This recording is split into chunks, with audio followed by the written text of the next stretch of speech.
বাবা হঠাৎ করে ফোন দিয়ে বললো তোমার ছোট ভাইয়ের বিয়া, কিছু টাকা লাগবে। আমি হঠাৎ করে চমকে গেলাম, কি ব্যাপার, আমার ভাইয়ের বিয়া আমার আগে? পরে আবার চিন্তা করলাম আমি হয়তো বিদেশ থাকি, যার জন্য আমার ভাইকে বিয়া করাইতেছে। আমার ভাই বলল যে কিছু টাকা দরকার। আমি আমার বাইরে বললাম তুই টাকার জন্য কোনো চিন্তা করিস না, যত টাকা লাগে আমি দিব। বিয়ার জন্য আমি 2 লক্ষ টাকা পাঠাইলাম।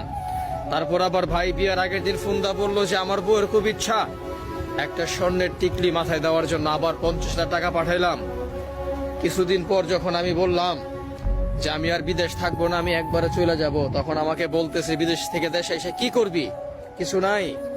অনেক কষ্ট করে কিছুদিন পর সবকিছু নিয়ে চলে গেলাম দেশে।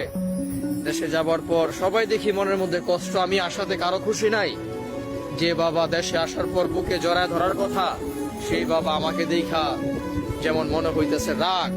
আমি কিছুই বললাম না। আমার ভাই বলল আমার আইফোন কই, আমার বোনে বলল তোমাকে একটা ঘড়ি আনতে বলছিলাম, তুমি ঘড়িটা আনো নাই। আমি বললাম যে আমি একবারে চলে আসছি তোর জামার জন্য, যা ঘড়িটা আমি আনছি অনেক দামি একটা ঘড়ি। আমার বোন রাগ করলো। আমার ভাই আমাকে বলতেছে যে তোমার এই ফোন আমার দরকার নাই, সামান্য একটা আইফোন চাইলাম, তুমি আমার বউর জন্য একটা আইফোন আনতে পারলা না।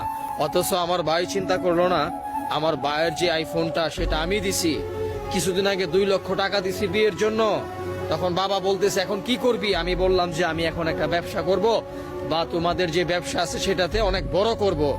ছোট ভাই হুট করে উঠে বলল যে এটা তোমার ব্যবসা মানে এটা আমার ব্যবসা। আমি একটু একটু করে আমি ব্যবসা বড় করছি। বুকের মধ্যে না বলা অনেক কষ্ট নিয়া আবার বিদেশের মাটিতে পাড়ি জমাইছি। আর একটা কথাই বলছি, সারা জীবন বড় ছেলে হয়ে তোমাদের জন্য কইরেই গেলাম, কিছু আর নিজের জন্য পাইলাম না। আমি যদি মারা যাই আমার লাশটাও কেউ আনার চেষ্টা করো না, আমার লাশটাই সে প্রবাসের মাটিতে দাফন করে দিও। এটাই হইতেছে প্রবাসী বড় ছেলের জীবন। না জানি কত হাজার হাজার প্রবাসী এভাবে বুক চাপা কষ্ট নিয়া প্রবাসের মাটিতে পইরা আছে। ভালো থাকবেন, নিজের জন্য কিছু করার চেষ্টা করবেন।